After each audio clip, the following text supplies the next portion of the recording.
nous allons directement enchaîner sur nos relations sur les écrits de Cheikh Ahmadou Bamba. Aujourd'hui, nous rompons avec Fatul Fatah pour avoir fait trois sorties avec cet écrit du Cheikh. Nous enchaînons aujourd'hui avec Ya Jumlatan. La Jumlatan, c'est le nom par lequel on désigne un titre du Cheikh qui est très connu. Et figurez-vous, c'est l'incipit du poème. Ya Jumlatan Khat Sallasu Bilal Alihim, c'est le premier vers. Et on s'accorde pour l'appeler Ya Jumlatan, donc parce que ce poème n'a pas un titre propre.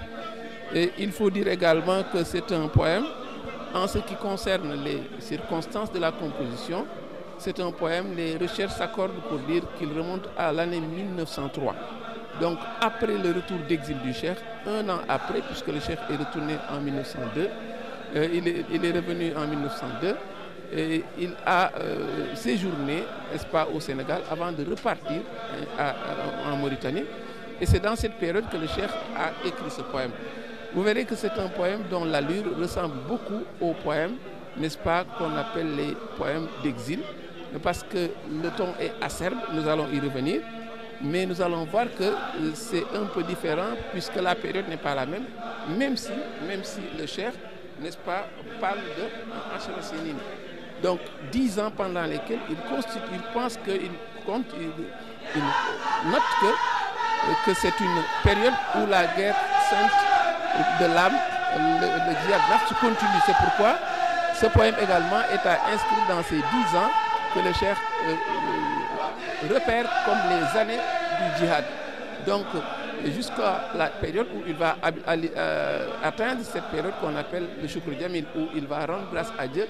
Donc c'est pourquoi ce poème ressemble à ces poèmes d'exil, pour leur caractère acerbe, pour leur caractère, n'est-ce pas, de diatribe, et nous allons le voir pour ne pas anticiper sur le contenu.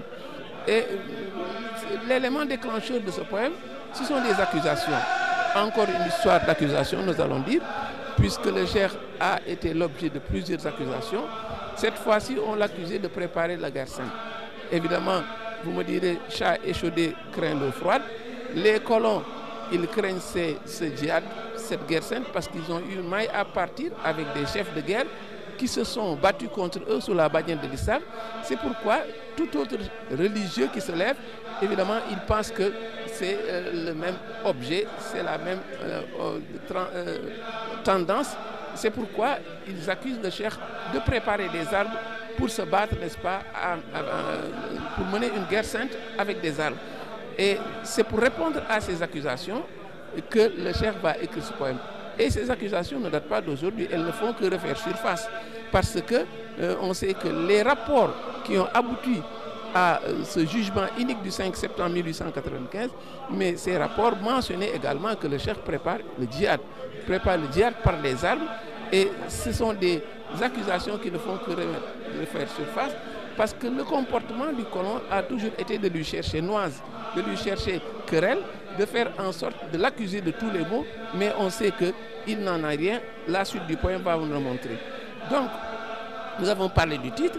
Pour ce qui est de la métrique, on sait que c'est la métrique Kamil. C'est un poème qui se déclame comme Kun Katiman ou Rabbi Karimin. Ce sont ces poèmes-là qu'on appelle les poèmes de la métrique Kamil. Et cette fois-ci, nous allons avoir au moins 2 séances sur Ya Jumlatan, parce qu'on verra que l'allure globale du poème, très souvent, on le classe parmi les pamphlets. C'est un écrit satirique, agressif, à l'image de beaucoup de poèmes qui ont été écrits en mer. Mais on verra que c'est un combat spirituel, parce que le Cheikh considère que ce combat spirituel a duré 10 ans. Les 8 ans qu'a duré l'exil, mais également 2 autres années pendant lesquelles il trouve que c'est le combat spirituel qui va continuer.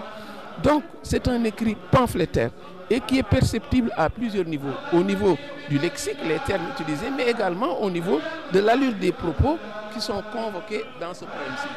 L'allure pamphlétaire, n'est-ce pas, c'est vrai, c'est présent, c'est ce qui débute le poème, mais il serait plus juste de parler de dominante pamphlétaire, parce que tout le poème de façon unilatérale n'est pas pamphlétaire. Le poème, à certains moments, il y a une sorte de lénifiant, il y a une sorte d'accalmie, et il y a, n'est-ce pas, un moment où le ton n'est plus aussi acerbe qu'il l'est, et ça, on le verra pour dire que ce sont presque les 25 premiers vers qui sont aussi acerbes qu'on le pense, mais les gens s'accordent à classer ya Jumlatan parmi les écrits pamphlétaires. Donc les circonstances de la composition, nous l'avons dit, c'est vrai qu'on l'a accusé de beaucoup de mots, de préparer la guerre, de se battre, de préparer les armes, et on verra la réponse du cheikh dans ce poème-ci. Pour ce qui est du contenu, le premier vers, le cheikh dit Ya jumlatan qad thallasu de lalihim man lam yakun waladun lahu awalid. Aux gens qui, par votre égarement, convoquez la Trinité à l'égard de celui qui n'a ni fils ni père. Ce premier vers est déjà le démarrage des hostilités. On a vu beaucoup de poèmes où le cheikh commence par une prière, Alhamdulillah Aqil Mubin, ou bien Alhamdulillah al-Karim Zilminan. Mais ici, le premier vers est le premier coup de flèche qui est décoché. Donc le cheikh ne s'embarrasse pas de préparation, ni de préalable, ni de préambule. Le premier vers est le début des hostilités. Le premier vers est acerbe parce qu'il touche du doigt ce qui est le point de fracture entre ces musulmans et ceux qui ne sont pas, ces ennemis de Dieu que sont les colonialistes. Parce que le maître mot, le principal point de fracture, c'est qu'il convoque la Trinité à l'accord d'Allah. Alors que la 112e sourate du Coran montre que Allah est unique. Et il revient pour dire qu'il n'a pas de fils, il n'a pas enfanté, il n'a pas été enfanté. Donc le cheikh déjà touche du doigt ce qui constitue le point de fracture entre ces musulmans et ces ennemis de Dieu que sont les colonialistes. Et donc nous voyons donc que dès le départ, le cheikh, c'est lui qui ouvre les hostilités. Le premier vers est une flèche décochée pour toucher du doigt ce qui en tout cas constitue le point de fracture entre eux et nous. Ensuite, le cheikh n'y va pas de main morte, puisque à l'endroit de ces gens, il égrène tous les griefs qui sont dirigés contre eux, le fait de la Trinité, ensuite le fait de conférer une progéniture ou bien une ascendance à Allah, c'est également un aspect sur lequel le cheikh touche du doigt, parce que ce sont des choses qui sont en porte-à-faux avec ce que l'islam enseigne, ce que la sourate Al-Ikhlas, qui est le monothéisme pur, n'est-ce pas, enseigne. Le vers 1 donc est surchargé, n'est-ce pas, de griefs les plus acerbes, et le cheikh dévoile sa stratégie. Devant les accusations, il montre que la meilleure façon de se défendre, c'est d'attaquer. C'est pourquoi, après avoir égrené les griefs qu'on lui reproche, il leur dit au vers 3, dans ces deux vers, le cheikh égrène les griefs qui sont brandis contre lui. Vous m'aviez exilé sous prétexte que je suis un esclave d'Allah et que je mène la guerre sainte. Vous soupçonnez que nous détenons des armes. Voilà donc les principales critiques ou bien les principales accusations dont le cheikh fait l'objet, et il va donner sa réponse. Sa réponse, n'est-ce pas, coule de source. Le cheikh n'est pas dans la défensive, il est dans l'offensive, et il n'est nullement dans la défensive parce qu'il leur dit ce que vous dites est vrai. Il ajoute encore, il revient à la charge pour lui dire tout ce que vous dites est vrai. Vous m'accusez de mener la guerre, je mène bien la guerre. Vous m'accusez d'être quelqu'un qui est un esclave, je suis bien un esclave de Dieu. Donc sa stratégie, sa riposte, ce n'est pas d'être dans la défensive. Au contraire, il encaisse et revendique les critiques qui sont faites entre lui. Mais à son endroit. Mais au vers 6, sa réponse va venir. Je mène la guerre, mais je mène la guerre avec des armes que sont la crainte révérentielle, mais également par le savoir. Au vers 7, il revient à la charge. Je suis son esclave et un serviteur de Dieu le Très-Haut. Ensuite vient le 23, le vers 3 qui estampille sa déclaration, puisqu'il s'agit d'une prière sur le prophète pour leur montrer que vous m'accusez de faire autre chose, mais je vous montre ce sur quoi, n'est-ce pas, je me focalise. Ce sur quoi il se focalise, c'est la prière sur le prophète, la preuve qu'il n'a jamais reculé, il n'est pas dans la défensive, au contraire, il est dans l'offensive. Et il y a également une sorte d'éclaircie éphémère après.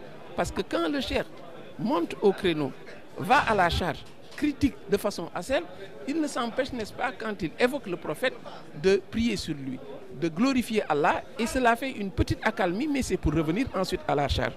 Au vers 11, il leur traite de Tanazon Asidou. ils sont des tyrans, ils sont des jaloux. Donc, n'est-ce pas, la réplique revient de plus belle. Au vers 12, il dit Sayful Lazi Ifritullah man sallaso. Et l'unicité divine est l'épée avec laquelle je fends le cou de ceux qui convoquent la Trinité à l'égard d'Allah. Donc, c'est une accalmie, mais le cheikh revient de plus belle. Donc, il montre qu'il fend la tête, le cou de ceux-là qui sont dans la Trinité et montre qu'il est dans l'unicité divine. Avant d'ajouter au verset, là, le rythme va crescendo, c'est une critique encore plus acerbe, quand il dit malheur aux gens qui convoquent la Trinité à l'égard de celui qui n'a ni fils ni père.